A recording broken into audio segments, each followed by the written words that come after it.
कहते हैं कि कभी भी अपनी कमजोरी किसी को बतानी नहीं चाहिए, क्योंकि जब हम अपनी कमजोरी किसी को बता देते हैं तो सामने वाला कई बार सिंपैथी देने के बजाय या हमें संभालने के बजाय हमारी इस मजबूरी का फायदा उठाने लगता है, और ज्यादातर केसेस में यही होता है।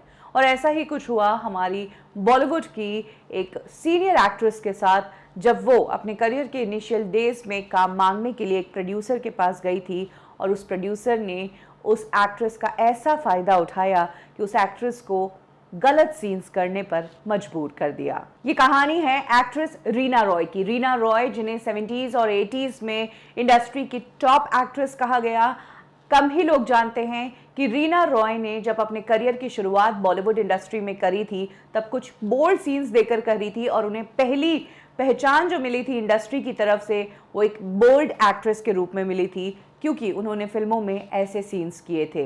रीना रॉय के पेरेंट्स फिल्म इंडस्ट्री में जूनियर आर्टिस्ट थे, लेकिन उसके बावजूद रीना रॉय को काम मांगने के लिए एक प्रोडक्शन हाउस से दूसरे प्रोडक्शन हाउस भटकना पड़ा। इसी दौरान वो बी आर इशारा के ऑफिस गई काम मांगने के लिए। बी आर इशारा उस दौरान एक फिल्म बना रहे थे। उस फिल्म के लिए उन्होंने इंडस्ट्री की काफी एक्ट्रेसेस को अप्रोच किया था, लेकिन इस फिल्म में बोल्ड सीन्स कुछ ज्यादा ही थे, और तब की एक्ट्रेसेस वो बोल्ड सीन्स नहीं करना चाहती थी। इसीलिए बी आर इशारा को अब एक नई एक्ट्रेस की तलाश थी। ऐसे में बी आर इशारा के पास जब रीना रॉय काम मांगने आई तो फिर बी आर इशारा ने रीना रॉय को वो फिल्म ऑफर कर दी। इस फिल्म का नाम था जरूरत, और इस फिल्म में काफी बोल्ड सीन्स थे, इंटीमेट सीन्स थे और सेमी न्यूड सीन्स भी थे। कहा जाता है कि बी आर इशारा ने रीना रॉय को कहानी सुनाई और उन्हें समझाया कि इस फिल्म में किस किस तरह के सीन्स है। इनिशियली तो रीना रॉय काफ़ी अनकंफर्टेबल हुई, लेकिन उन्हें काम की ज़रूरत थी, तब उन्होंने इस फिल्म के लिए हाँ कर दिया। इस फिल्म में रीना रॉय ने खुलकर बोल्ड सीन्स दिए, सेमी न्यूड सीन्स दिए।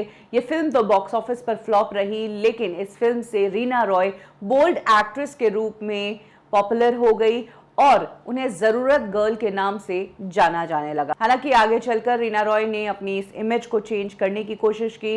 उन्होंने सबसे पहले जब शत्रुघ्न सिन्हा के साथ फिल्म की कालीचरण, तो ये फिल्म सुपर हिट हुई और यहाँ से रीना रॉय की इमेज चेंज हो गई। वो इंडस्ट्री की ए लिस्टर एक्ट्रेस में शामिल हो गई।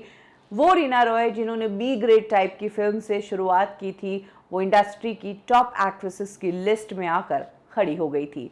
तो कुछ इस तरह से शुरुआत हुई थी बॉलीवुड की इस एक्ट्रेस की, जिसने मजबूरी में एक फिल्म की थी और उस फिल्म ने इन्हें बदनाम कर दिया था।